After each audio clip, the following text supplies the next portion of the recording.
Shabbat Shalom, queridos amigos. Hag Samea para todos. Gracias por estar aquí. Hoy vamos a hacer una clase especial de los 13 atributos de la misericordia.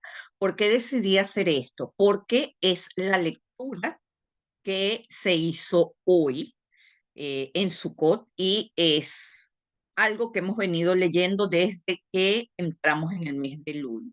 Los 13 atributos de la misericordia, pero sobre todo pues en Sukkot, ya ustedes saben que no se lee nuevas parashot, pero sí se lee el texto en donde se leen acumulación de diferentes textos y se leen los 13 atributos de la misericordia. Y como aprendí en Israel, esto forma parte de un trabajo llamado Musar, que forma parte de la trilogía del misticismo occidental.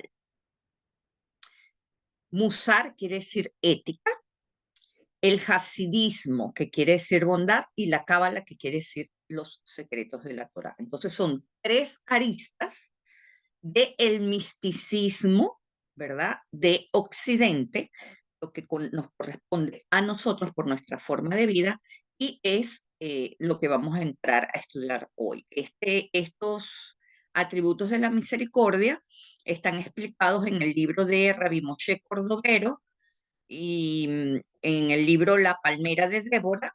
Débora era una profetisa, y Débora también significa abeja. Eh, y el Tomer, se llama Tomer Débora, Tomer significa palmera. De allí que Sukkot usamos una palmera para el lulav. Entonces, antes de entrar en la interpretación de cada atributo, evidentemente tenemos que saber de qué texto estamos hablando, de dónde sale y en cuál contexto. La escena se desarrolla así. Dios está furioso porque el pueblo construyó el becerro de oro. Entonces les dice, si verdaderamente se arrepienten, quítense todas esas ornamentas que tienen encima, que tiene que ver una cosa con la otra. Esto nos está demostrando que el becerro de oro en realidad es una metáfora del retorno de la idolatría a la materialidad que tenía este pueblo en Egipto. ¿Okay? Entonces ellos obedecen a Moisés y de allí Moisés es llamado a la tienda de asignación, a su tienda. Recuerden que aún no había ni el Betamigdash, ni había nada, la Torah había sido destruida, la primera Torah había sido destruida, no había nada, pero se llama la tienda de asignación. Y una nube se posa sobre ella. Cuando Moshe salía, la nube se iba de allí. Cuando Moshe entraba, la nube venía allí. Entonces la nube se posa sobre ella y comienza una negociación entre Moshe y Dios. Primero que nada, vamos al Éxodo 33, de 12 al 15, que dice, Moshe le dijo a Shem, tú me dices, haz que este pueblo avance, pero no me has dicho a quién enviarás conmigo. Además has dicho, recuerden que esto es porque cuando salieron de Egipto era Mijael el que iba por delante con el pueblo. Aquí le dice, tú aquí no me has dicho quién va conmigo.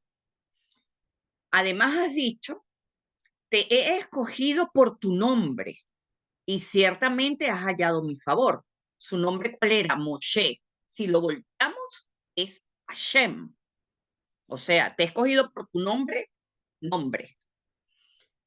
Y ciertamente has hallado mi favor. Eso quiere decir que la clave está en los nombres. Ahora bien, si en verdad he obtenido tu favor, le dice Moshe, te ruego que me hagas conocer tus caminos para que pueda conocerte y permanecer en tu favor, en tu gracia.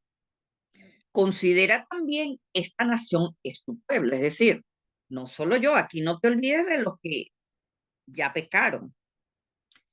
Y Dios le dijo, soy yo el que iré adelante y aliviaré vuestra carga. O sea, ya no es Mijael, sino Dios directamente. Y él respondió, si no vas tú primero, no nos hagas salir de este lugar. ¿Por qué Moshe se atreve a decir, como a desconfiar de Dios? Porque a Dios le está diciendo, soy yo el que voy delante. Y él dice, no, no, pero bueno, si no eres tú, no quiero más nadie, no me hagas salir de aquí. Como que si Dios se pudiera retractar. Efectivamente, se podía retractar de acuerdo al comportamiento del pueblo.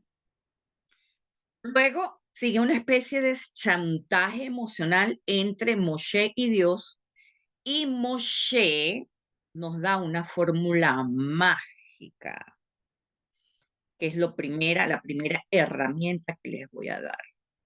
Moshe le pide a Dios una prueba visual de su presencia. Y está en Éxodo 33:17, que le dice, él dijo, oh, déjame contemplar tu presencia.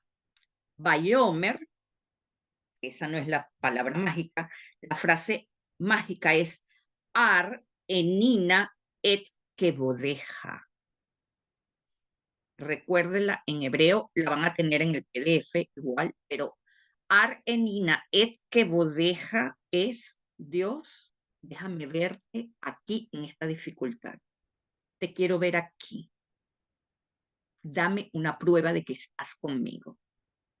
Eso es el pacto, porque nos lo dicen ya los comentarios, el pacto que Dios hizo con Moshe.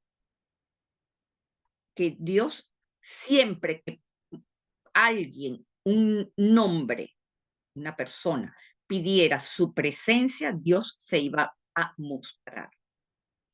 ¿Se va a mostrar visualmente? No. Fíjense lo que dice luego. Aquí estamos ya en 33:18 al 20. Y es donde tenemos que estar pendientes de los símbolos. Y Dios respondió, haré pasar todo mi bien delante de tu rostro y proclamaré delante de ti el nombre Hashem, la gracia que concedo y las misericordias que muestro. Pero no puedes ver mi rostro porque un ser humano no puede verme y vivir. Y Hashem dijo, mira, hay un lugar cerca de mí, ponte sobre la roca y cuando pase mi presencia, te pondré en una hendidura de peña y te protegeré con mi mano hasta que haya pasado. Entonces apartaré mi mano y verás mi espalda, pero no podrás ver mi rostro. Y esto es una belleza, mis amigos, porque fíjense la foto que yo les tengo allí. Eso se llama yad, se llama la mano. Es una vara de plata, que es a través de ella con la cual leemos la Torá. Y la yad pasa por la letra primero antes de nosotros poderla leer. Así que Dios pasa delante de nosotros y cuando Él quita su mano, nosotros podemos ver su estela. Y eso es la Torá. Esto es un momento trascendental para la humanidad, porque hasta ese momento el mundo vivió bajo las leyes de la naturaleza. Pero a partir de este episodio todo está a punto de cambiar. Además, es este momento precioso que está haciendo referencia a ese yad que se usa para leer la Torá. Entonces, podemos decir literalmente que la Torá es la espalda de esa presencia divina, mis amigos. Y si ustedes se ponen a ver, por un lado están las letras y por el otro lado el pergamino está totalmente blanco. Eso habla de una manifestación, porque las letras es algo material ya manifestado y lo que está detrás es lo oculto, lo no visible, lo que no podemos ver. ¿Ok? Hay toda una simbología allí en la Torá. Ahora, Hiskuni, que es unos comentarios, una acumulación de comentarios de mediados del siglo, eh, nos deja un comentario esclarecedor que dice que Dios le está indicando a Moshe lo siguiente: dejaré que todo mi bien pase ante tus ojos e identificaré cada atributo mío. Sin embargo, con respecto a la súplica de Moisés de que se le concediera una revelación visual de la esencia de Dios, le dijo que este deseo no podría cumplirse mientras su alma estuviera unida a un cuerpo. En otras palabras, tendría que esperar hasta después de su muerte. Cuando Moisés escuchó por primera vez a Dios decir que no sería capaz de distinguir los rasgos de Dios, pensó que tal vez Dios pensaba que no estaba lo suficientemente alerta a los diferentes rasgos. Para dejarle en claro a Moisés que ese no era el tema, él, Dios, inmediatamente le dijo que le mostraría, es decir, desde una distancia segura, que cuando lo vería no pudiera dañarlo físicamente. De ahí es que yo les digo que la luz directa de los nombres divinos es muy peligroso. Siempre tenemos que tener esta protección, nos lo dice la Torah clara y directamente. Y él le dijo que había un lugar no lejos de donde estaba su esencia, desde el cual podría observar con seguridad no el rostro de Dios, sino su espalda, es decir, el resultado de su visita a ese lugar. Los atributos de Dios son reconocibles por medio de su intervención manifiesta en nuestro universo y los cambios que esta intervención producirá. Algunos eruditos interpretan este versículo de manera diferente. No entienden que Moshe haya pedido ver realmente el rostro de Dios con sus ojos físicos. Y nos recuerdan que este mismo Moisés en la zarza ardiente había reaccionado a una visión de lo divino escondiendo su rostro con miedo. Por eso es que para ellos no tiene sentido que Moisés pidió ver la cara de Dios. Por lo tanto, entiende que Moisés pidió una señal o un símbolo visual para asegurarse de que su pedido había sido concedido. Y esto serviría como un pacto entre Dios y él mismo. Como resultado, estos sabios entienden la petición de Moisés de la siguiente manera: por favor, muéstrame tu gloria mediante la celebración de un pacto conmigo, confirmando lo que te pedí y tu voluntad de conceder esa petición. ¿Están entendiendo todo lo que significa esa frase mágica que les enseñé?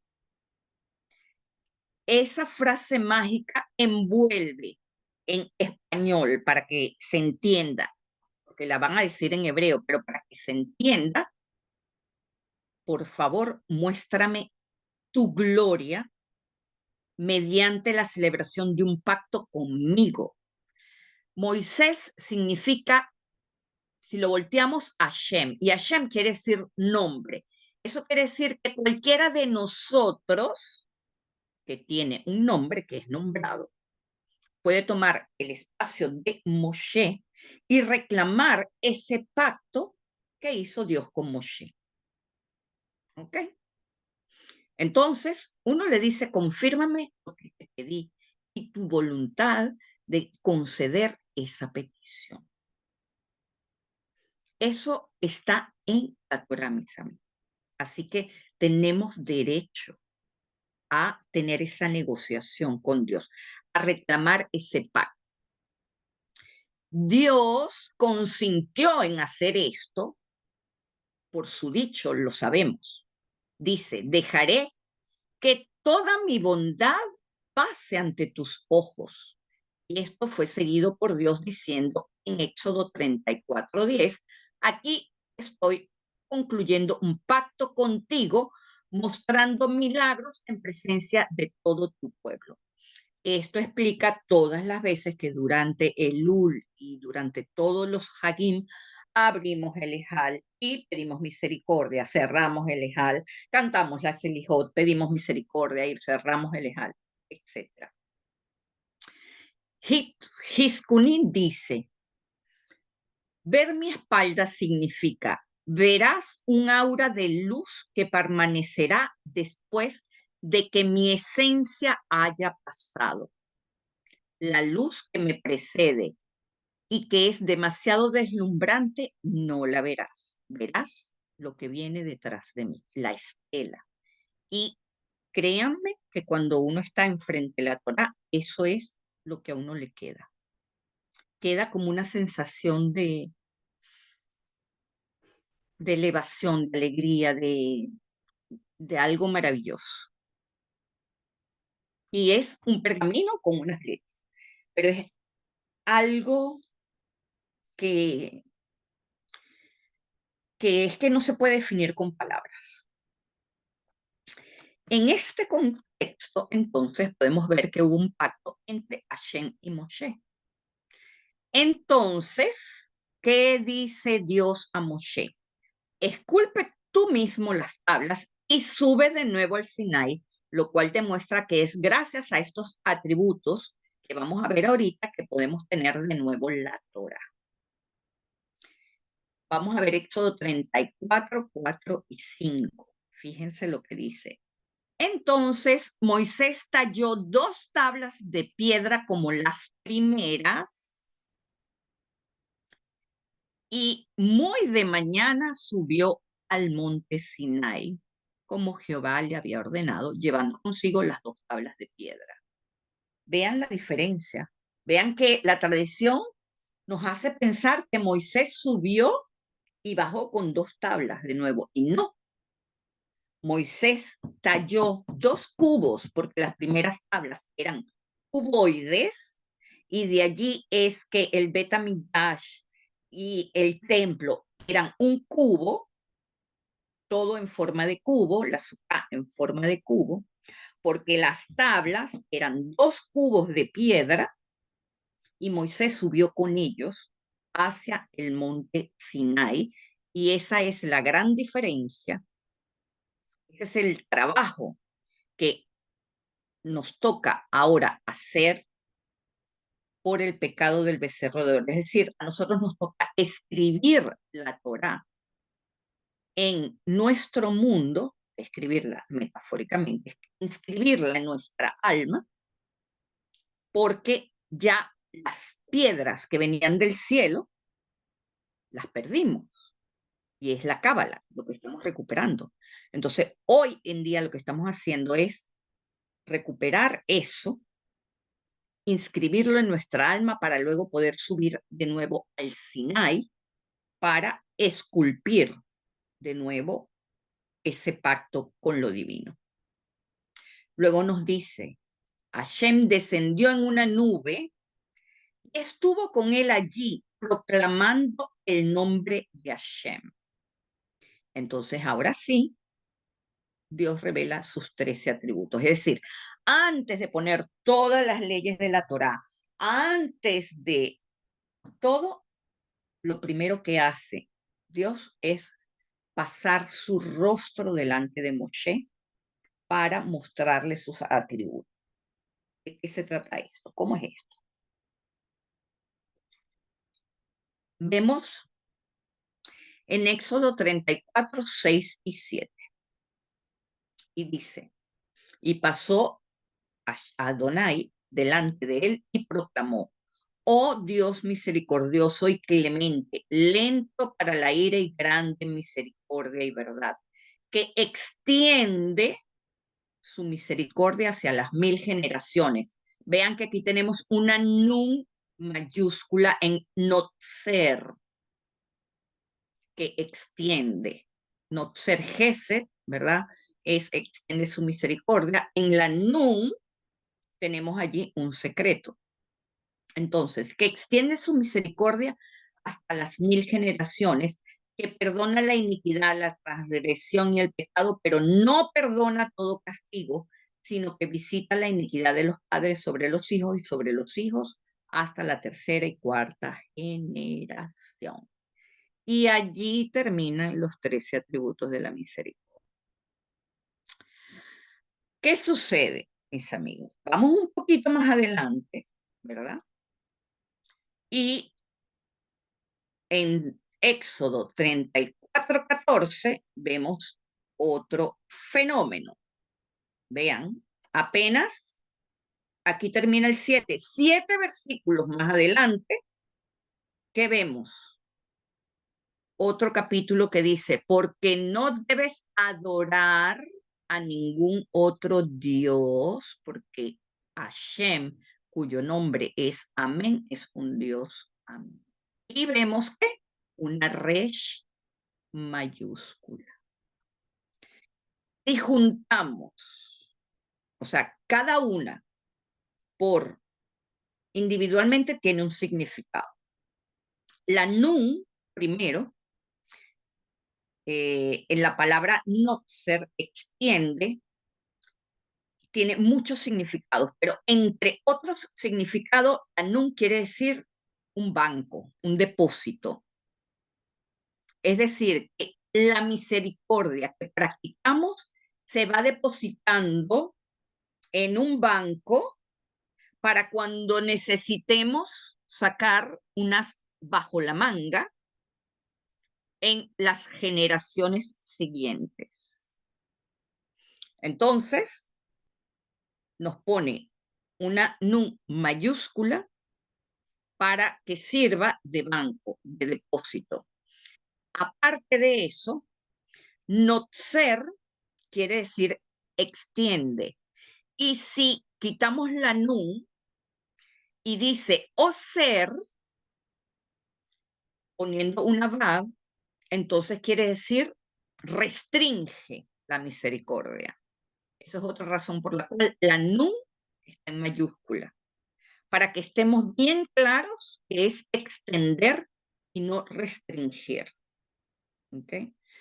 Por un lado, y por el otro, para que sepamos que es un banco, que todo lo que hagamos no se pierde, aunque parezca que los otros se burlan de nosotros, que los otros nos toman el pelo, que todo lo que hagamos que sea bondad sincera, que sea gesed, pasa a un banco y sirve de atributo, de cuenta, es un cheque que nos sirve para pagar cuentas futuras. ¿Okay? Por otro lado, aquí en la resh mayúscula, fíjense que está en la palabra ajer. Pero cuando uno lee rápido, la Torah que se lee muy rápido, se puede confundir con la palabra ejad, porque la resh se confunde con una dalet. Entonces se pone mayúscula para que esté bien claro que no es ejad, sino que es ajer. ¿Y qué quiere decir ajer? Ningún otro. O sea, no vas a postrarte bajo ningún otro, porque ningún otro Dios, en ningún otro vas a encontrar esto que yo te estoy dando. Así que no creas que si vas a pedir los 13 atributos de la misericordia y crees en Mahoma, en Jesucristo, en Buda, te va a funcionar. No, funciona solo cuando vamos al Dios único, a la conciencia expansiva de Hashem. Nos lo está diciendo claro la Torah. ¿Okay? Ahora, si juntamos la Nun y la Resh, ¿qué tenemos? Nora. ¿Y qué significa? Nora significa asombro, impresionante, maravilloso. Y recuerden que de allí vienen los 10 días, los Yamin Noraim, los supuestamente 10 días terribles, que es una traducción pésima de lo que significa los 10 días que hay entre Rosh Hashanah y Kippur. Son 10 días de asombro, 10 días de impresión de que como un tatuaje, quedamos impregnados, ¿ok? Así que me parece tan inteligente y esto me di cuenta hoy cuando estuve en la sinagoga. Así que, bueno, seguimos.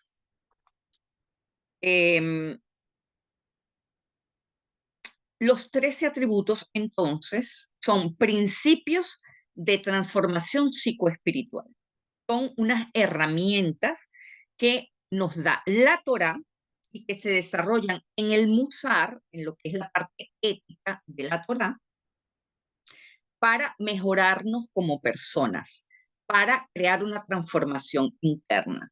Fíjense que en la espiritualidad occidental moderna, especialmente en la psicología transpersonal, se enfoca mucho en esta transformación interior. Entonces, los 13 atributos no son solo ideales que podemos alcanzar, son códigos místicos para la sanación del alma.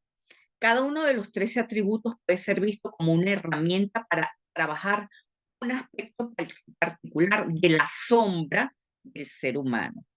Por eso no podemos considerarlo regalos, porque pueden servir como tabla de emergencia en algún momento, como pasó cuando el pecado del becerro de oro, pero es algo en lo que nos comprometemos a trabajar y por eso se anteponen a las tablas de la ley. Por ejemplo, estos atributos describen cualidades divinas de compasión, paciencia y perdón que Dios muestra hacia la humanidad y son fundamentales en el desarrollo espiritual dentro de la Cábala. Pero eso no impide que cada vez que el pueblo erraba, venía un juicio contra ellos. ¿Por qué?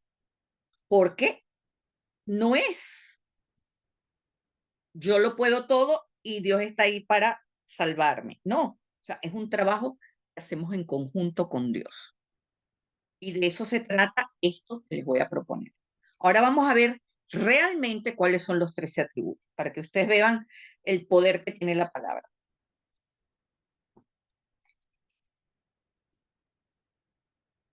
Cuando nosotros leemos los 13 atributos, no sé si me los puedes poner, Dani, el texto de los 13 atributos. Está,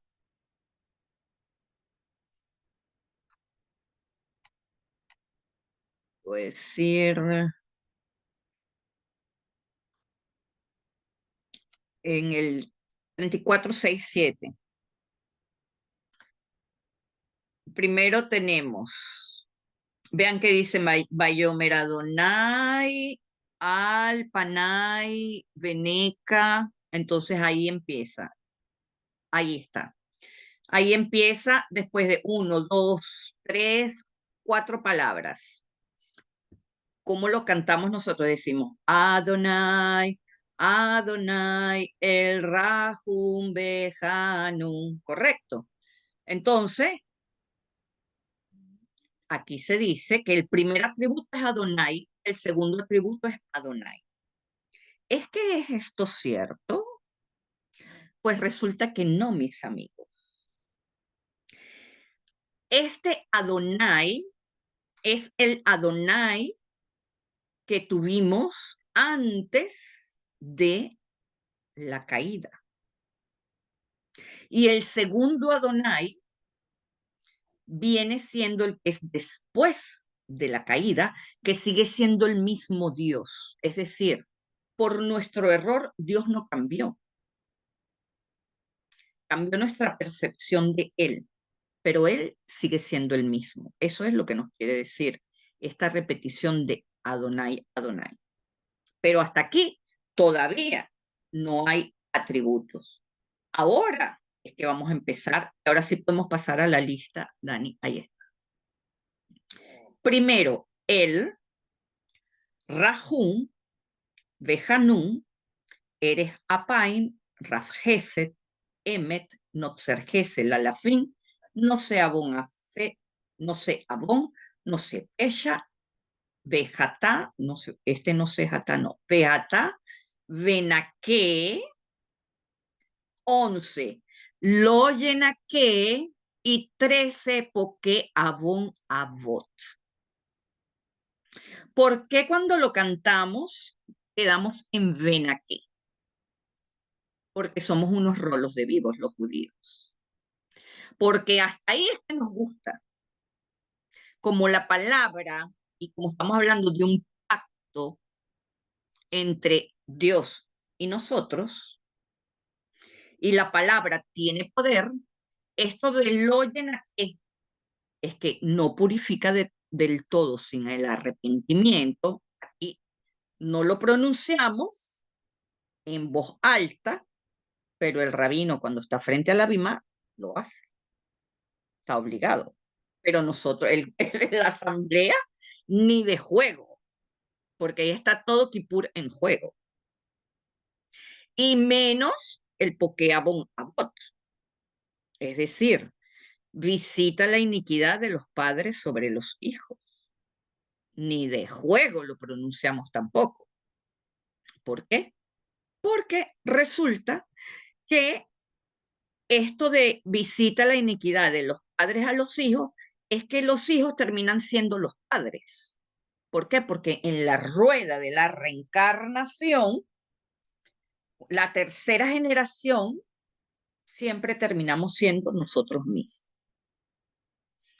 Así que no es una injusticia que visite la iniquidad de la tercera generación, sino que es la reparación de lo que hicimos en 3 generaciones anteriores.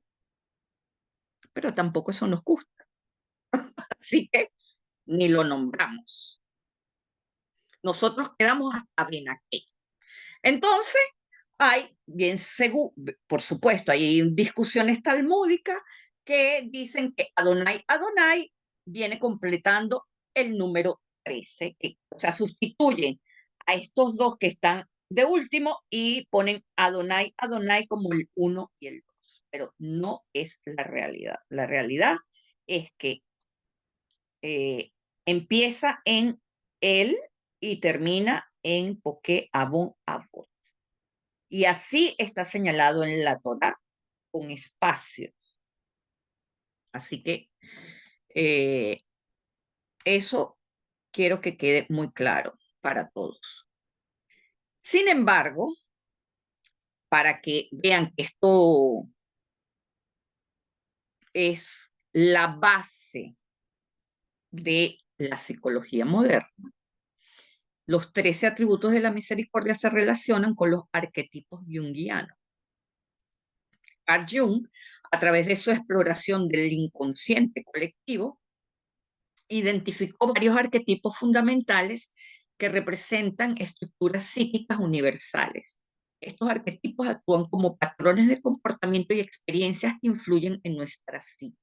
Algunos de los principales arquetipos relacionados con los 13 atributos son el yo, la sombra, el ánima y el ánimus, que representan los aspectos femeninos en los hombres y los aspectos masculinos en las mujeres, el ánimus y el ánima. El sabio, que es el arquetipo que representa la sabiduría y la guía. El héroe, que simboliza el aspecto de nosotros que enfrenta los desafíos y busca la autorrealización. El viejo sabio y la gran madre, que representan las figuras de sabiduría y el cuidado. Todos estos arquetipos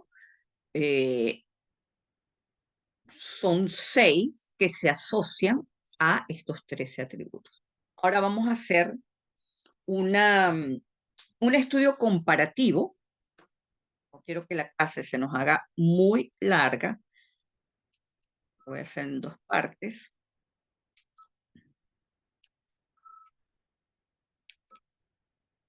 Un estudio comparativo de cómo estos 13 atributos se relacionan con los arquetipos de Jung. Además, cuál es el principio ético que nos pone a trabajar.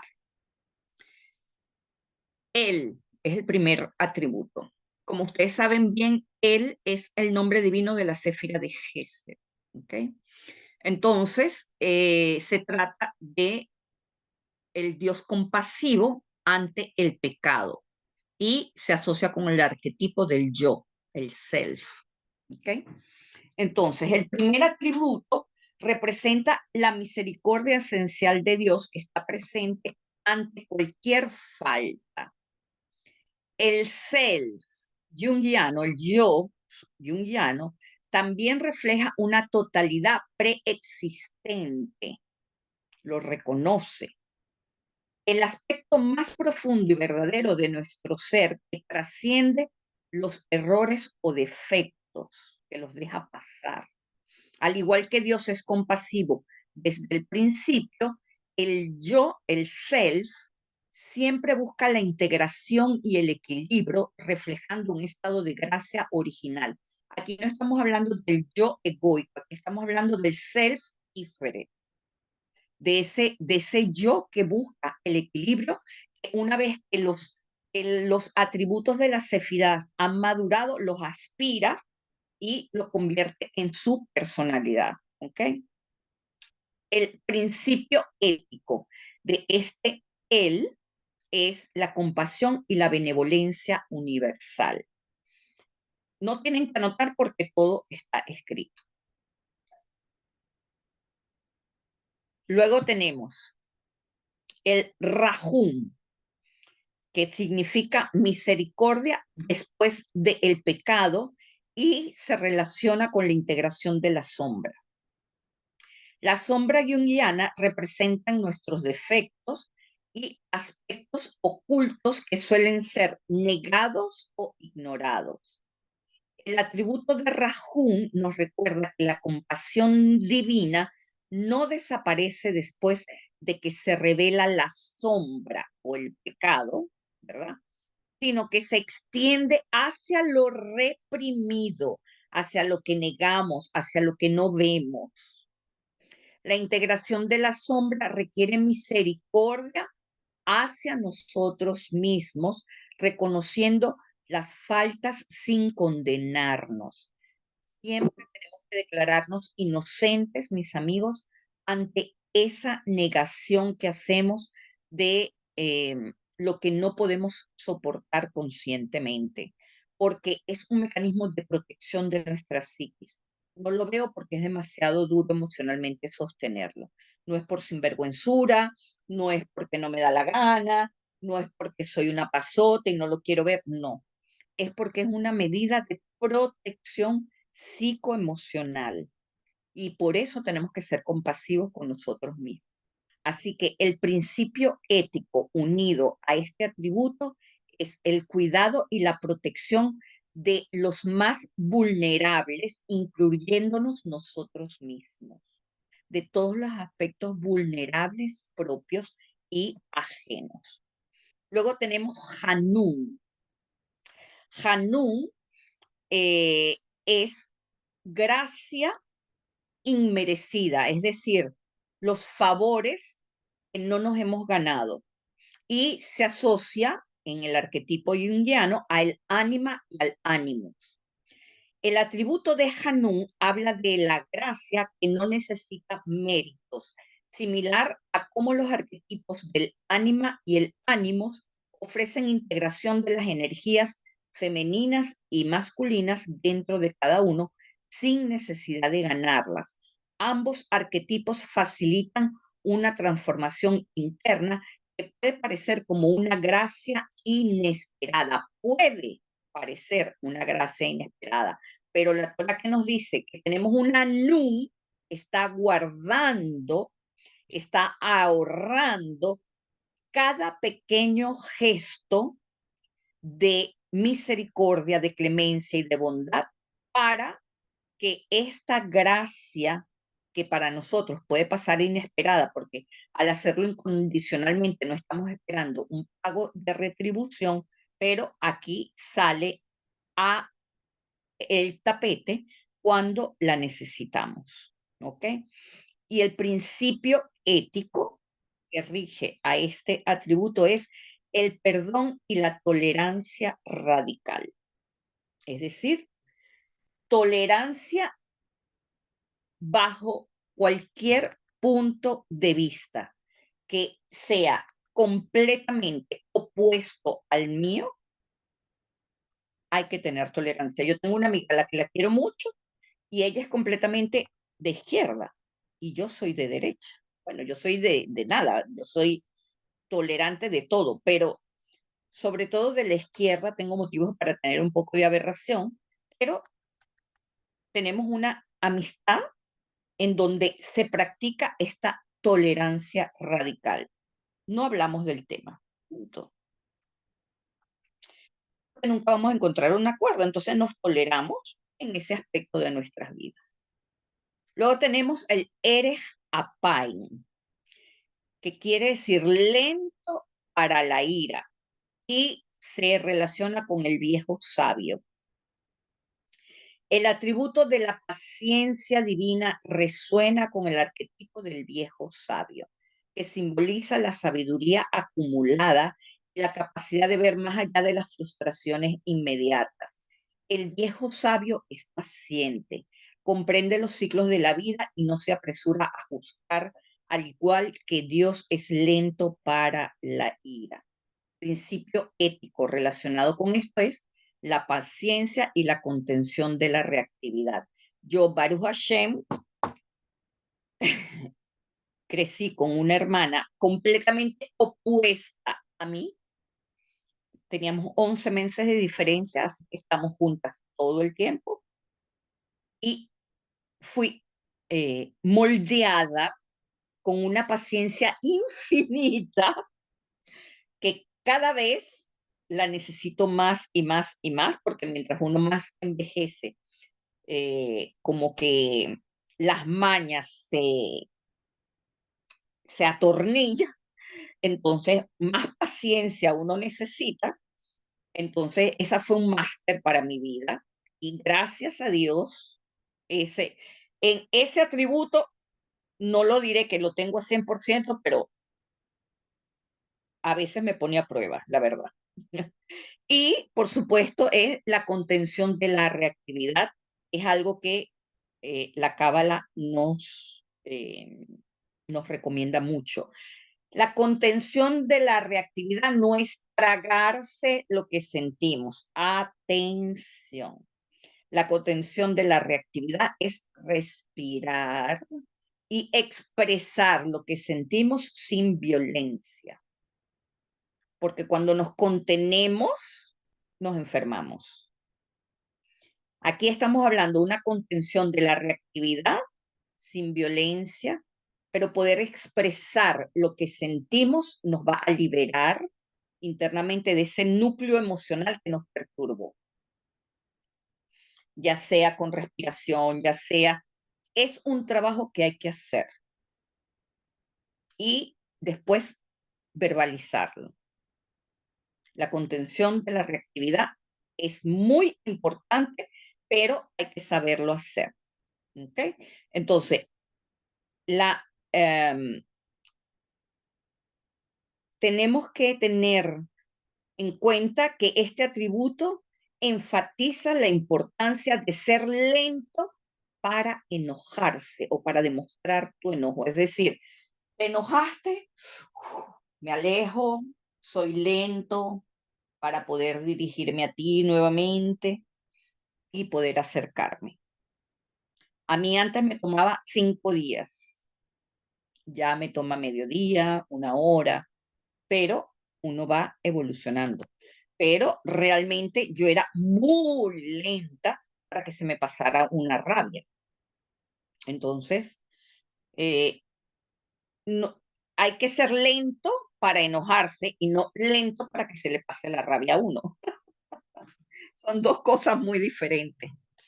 Ok, luego vamos con Raf Gesed, que nos habla de abundante en bondad y como arquetipo se asocia a la gran madre. El atributo de la abundancia de bondad refleja la energía del arquetipo de la gran madre que representa la nutrición, el cuidado y la generosidad. Así como Raf Gesed provee sin límites, la gran madre simboliza el aspecto generoso de la psiqui que nutre y sostiene a la humanidad, que es el pensamiento expansivo, que es lo que hablábamos con Patricia. ¿Okay? El principio ético asociado a este atributo es la generosidad y la abundancia en todo lo que hacemos en nuestra vida. Fíjense algo, mis amigos. Discúlpenme un momentico que voy a encender la luz.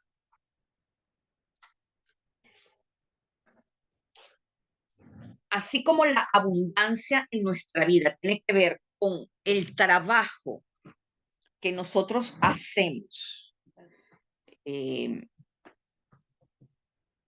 en nuestros atributos emocionales, ¿verdad? Porque hemos aprendido de la vergüenza, hemos aprendido muchas cosas sobre ese aspecto, ¿verdad? Que por cierto les recomiendo que vean la intervención que hice en el Congreso de Cabal Alas. Eh, los 3 primeros días o los 2 primeros días son gratuitos y después hay una cantidad de exponentes, creo que son interesantes, no los he visto, pero vean mi parte y van a entender muchas cosas y además, pues hay otros exponentes ahí interesantes. Yo hablo de la cábala de la abundancia, que es mucho de los principios que hemos venido hablando. Bueno, lo que les quiero decir es que la abundancia es un punto de expansión, mis amigos.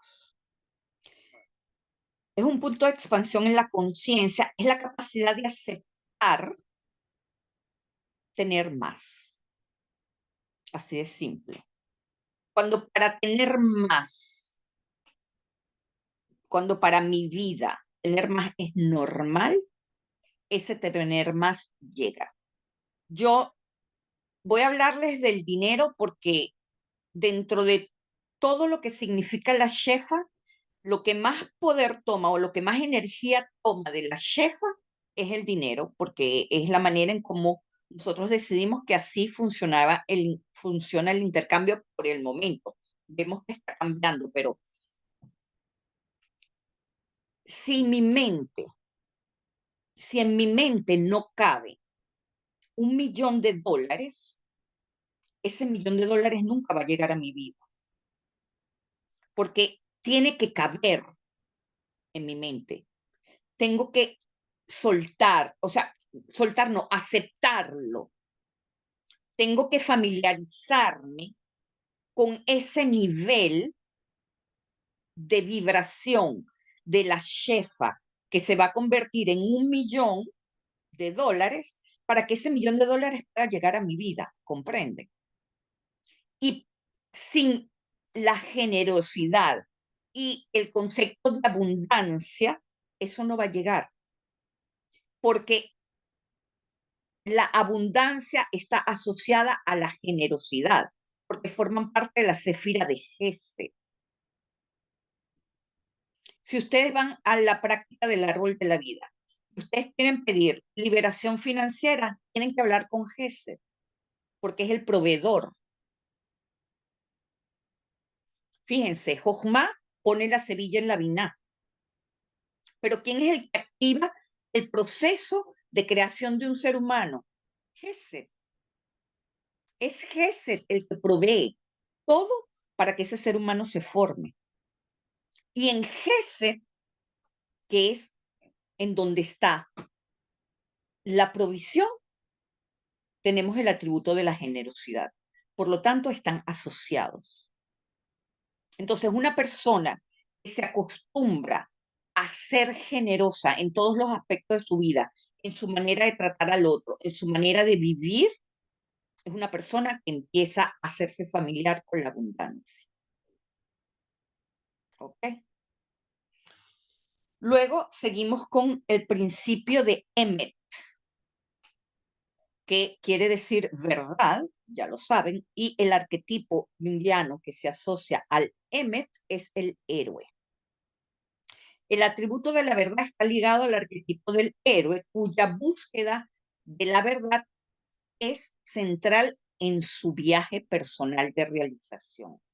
El héroe busca descubrir la verdad sobre sí mismo y sobre el mundo, y enfrenta los desafíos con honestidad, con coraje y reflejando su fuerza de verdad. Es decir, cree en la verdad a pesar de todo, enfrenta sus errores con la verdad y esto no está despegado de la generosidad y la abundancia, porque el principio ético del Emmet, y además por eso es el que le sigue, es la honestidad y la transparencia. ¿Ok? Entonces,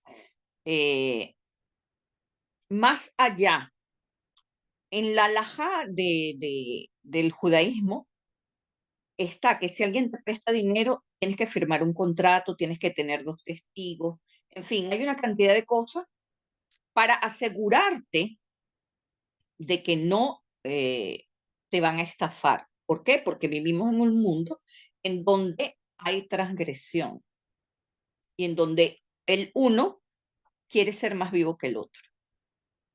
Pero aquí estamos hablando del misticismo, del aspecto místico que cada uno tiene que desarrollar dentro de sí. Haya un contrato de por medio o no, la honestidad y la transparencia nos ponen por encima de todas las influencias astrales posibles para que la shefa se pose sobre nosotros. Ayer les mandé un video de cómo la madre protege a sus polluelos de la lluvia. Así es la shefa. Pero esto lo logramos con estos principios. ¿Ok? Luego tenemos no exergese la fin, conserva la bondad por generaciones y se asocia al yo nuevamente, al self. Este atributo revela un aspecto de la eternidad de la bondad que se extiende a lo largo de generaciones, porque tenemos esa nun que la guarda. Una cualidad también reflejada en el arquetipo de el yo. El yo contiene el potencial para la trascendencia y el crecimiento que se extiende más allá de la vida individual y va hacia el colectivo, porque al transformar lo individual impactas en el colectivo. Y el principio ético de este atributo es la responsabilidad intergeneracional y la sostenibilidad. Es decir, este atributo nos recuerda que las buenas acciones trascienden generaciones. Y el principio ético aquí es la responsabilidad que nosotros tenemos en las generaciones futuras. Mi árbol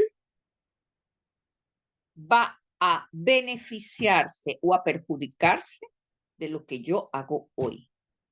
Y esto no pasa a través del ADN, pasa a través de la conciencia de cada árbol genealógico. Okay. Luego seguimos con no se abón.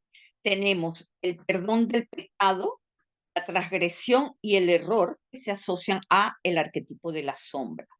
Estos 3 atributos que tratan con el perdón de diversos tipos de falta corresponden al trabajo continuo con la sombra.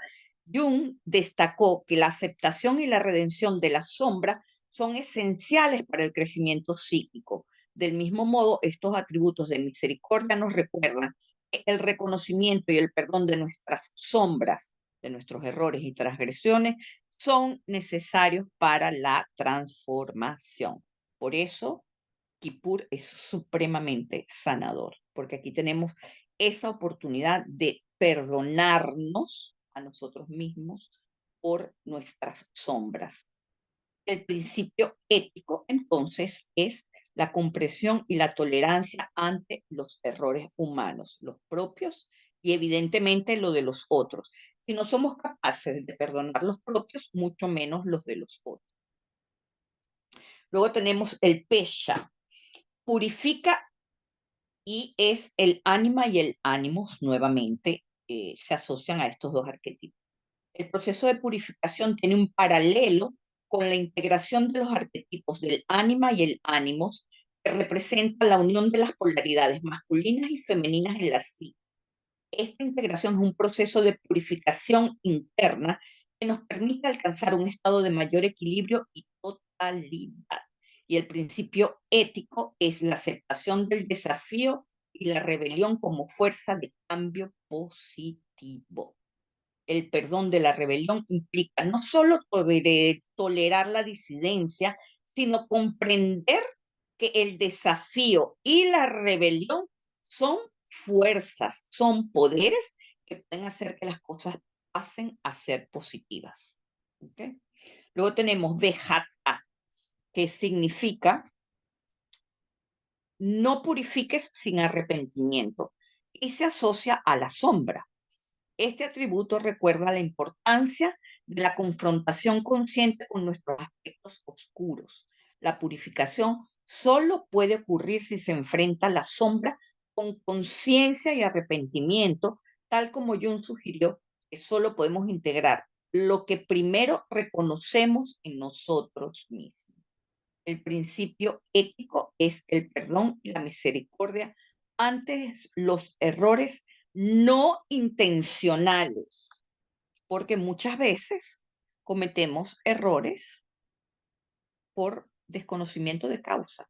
Simplemente sin intención hiciste algo que hirió a otra persona y tú ni siquiera lo sabías, ¿verdad? Entonces, se ve mucho, por ejemplo, en hombres que no dicen que están casados, tienen una novia por ahí y un día se entera la mujer que es que tiene una novia y se forma el escándalo y la pobre muchacha no sabía que ella estaba haciendo un daño. Eso es una transgresión no intencional.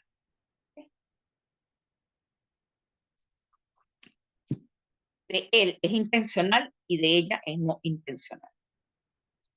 Ahora, ven aquí, la iniquidad de los padres sobre los hijos y los arquetipos colectivos. Este atributo refleja cómo los patrones del comportamiento y energías inconscientes se transmiten a través de generaciones, una idea paralela al concepto de los arquetipos colectivos de Jung. Las heridas no sanadas, las energías reprimidas, pueden influir en la descendencia, al igual que los arquetipos pueden manifestarse a través de generaciones. Esto se ve mucho en las constelaciones familiares, ¿verdad? El problema es que no hay un trabajo posterior a la constelación familiar que produzca una sanación. En muchos casos, no estoy diciendo en todos, pero puede suceder. Y el principio ético unido a esto es la purificación. Ahora venimos con lo interesante, que es lo que no, lo que no nos gusta, es lo llenaqué. Este atributo recuerda la importancia de la confrontación consciente con nuestros aspectos oscuros. La purificación solo puede ocurrir si se enfrenta la sombra con conciencia y arrepentimiento, tal como Jung sugirió. Solo podemos reconocer lo que está en nosotros mismos y si lo vemos en el otro, tenemos que voltearlo y tratarlo en el interior, aun cuando no lo hemos visto en nosotros. Es decir, el efecto espejo. El lo llena que es, yo no te voy a confrontar a ti, sino que a través de lo que tú me estás mostrando, yo me confronto a mí mismo. ¿A quién le gusta eso? A nadie. Por eso, miren, ni lo decimos en voz alta. El rabino se encarga de decirlo por nosotros. El principio ético es, no hay principio ético. Sí, el principio ético es el reconocimiento de el espejo de mi espejo, de lo que el otro me está mostrando en ese espejo que es la vida.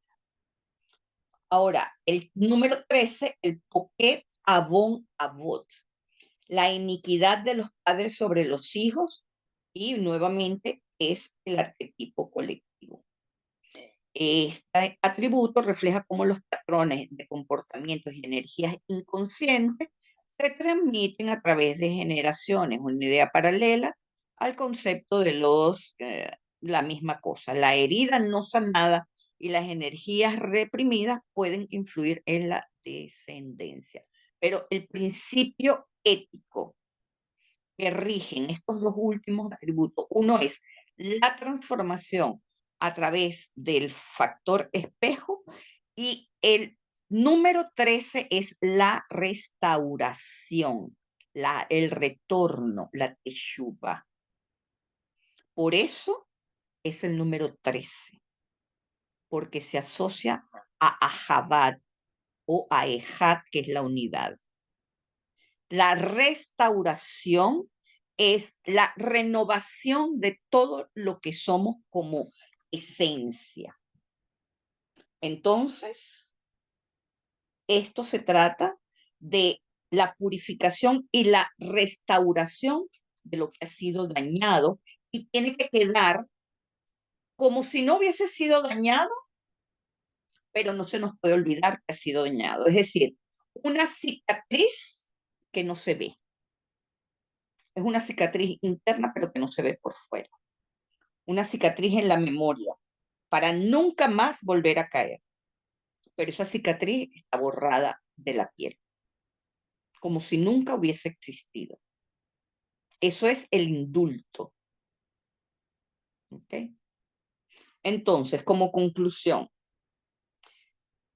entre los 13 atributos de misericordia y los arquetipos junguianos se revela un camino hacia la sanación y el autoconocimiento, donde el trabajo consciente sobre nuestras sombras, polaridades internas y conexión con lo divino puede llevarnos a una vida más plena. Ambos sistemas, aunque de orígenes distintos, ofrecen una estructura simbólica para comprender nuestra psicología interna y nuestro lugar en el universo.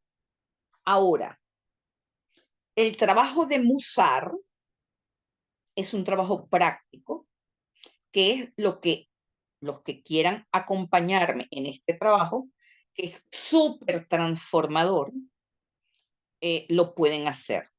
Y se trata de trabajar, meditar y reflexionar en 13 afirmaciones durante 13 semanas que nos van a ayudar a fomentar la compasión, el perdón y la autoaceptación. Y empezamos siempre en la salida de Shabbat. Cada semana, ¿verdad? Vamos a trabajar una afirmación, no es una afirmación a repetir como un loro, no. Es una reflexión que van a tener en su día a día, van a escribirlo. Al salir de Shabbat, ustedes escriben, esta semana voy a trabajar tal reflexión y voy a meditar en esta frase. Y van a ver todo lo que les va a pasar en la semana con respecto a esta frase, porque cuando uno trabaja los 13 atributos de la misericordia, no hacen que ellos lluevan hacia uno. Es un pacto entre Moshe y Dios. ¿Por qué 13 semanas? ¿Por qué es tan importante? Porque a partir de la 13ª semana, el bebé ya se ha desarrollado. Al comenzar este segundo trimestre del embarazo, la placenta está ya desarrollada y proporciona al bebé oxígeno y nutrientes, además de que permite la eliminación de los desechos. mis amigos. La placenta también produce las hormonas progesterona, estrógenos, que ayudan a llevar adelante el embarazo. ¿Qué quiere decir esto, mis amigos? Que la shefa, a través de este trabajo, va a comenzar a madurar dentro de nuestro sistema místico espiritual para hacer un trabajo de depuración y un trabajo de retroalimentación. En este momento del embarazo, cuando hay 13 semanas, ¿verdad? Los párpados del bebé se han fusionado para proteger los ojos a medida que se forman. Y una vez que lleve al recién nacido a su casa, va a desear que esos párpados se cierren de vez en cuando para que usted pueda descansar. Es decir, el bebé puede dormir y nos deja descansar a nosotros, pero es gracias a este sistema de misericordia que hace que un bebé pueda dormir para que la madre pueda descansar. Es un pacto que hay entre Dios y el hombre para que Dios nos dé respiro, para que nosotros podamos tener ese espacio de, de calma, de reposo, para seguir adelante. ¿Ok? Y en esta semana, en la semana 13ª, el bebé también es capaz de ponerse el dedo pulgar en la boca, aunque los músculos que controlan la succión todavía no están completamente desarrollados. ¿Qué quiere decir, mis amigos? Que nosotros empezamos a absorber de a poquito esa shefa. Y en la medida en que terminamos de hacer este trabajo, comenzamos a succionarla. Así que es un trabajo que eh, nos da una gran transformación a nivel de estado psicológico y a nivel de estado físico. ¿Ok? Entonces, a partir de esta semana, vamos a trabajar, vamos a meditar en la siguiente afirmación. El atributo que vamos a trabajar es el, ¿verdad? El Dios compasivo ante el pecado.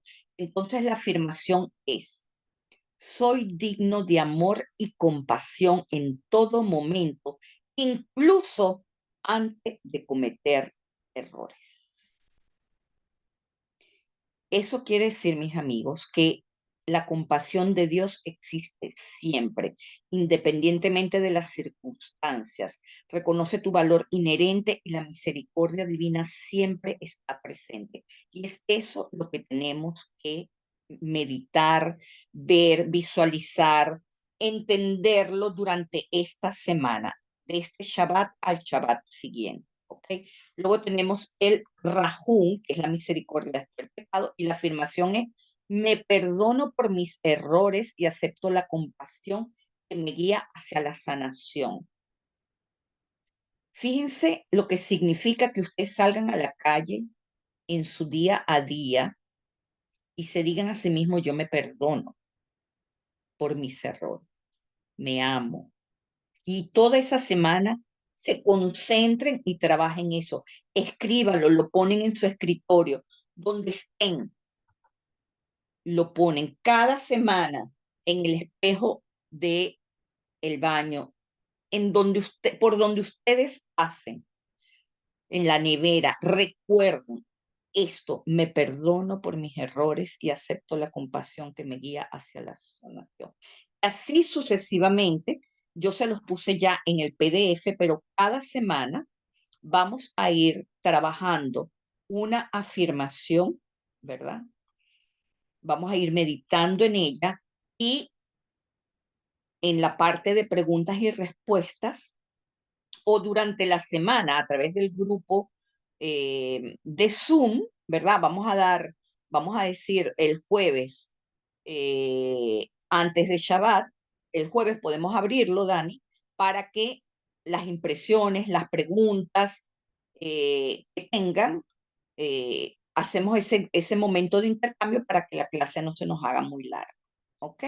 para los que estén de acuerdo, les aseguro que es un trabajo extremadamente transformador, es un trabajo profundo, es un trabajo de el misticismo, no es invento mío, es un trabajo que está establecido por los sabios y promete cambios muy importantes.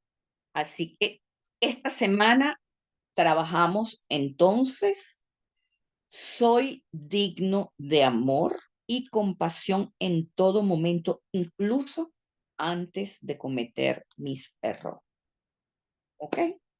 Hasta aquí la clase, mi Dani querida, y vamos a las preguntas.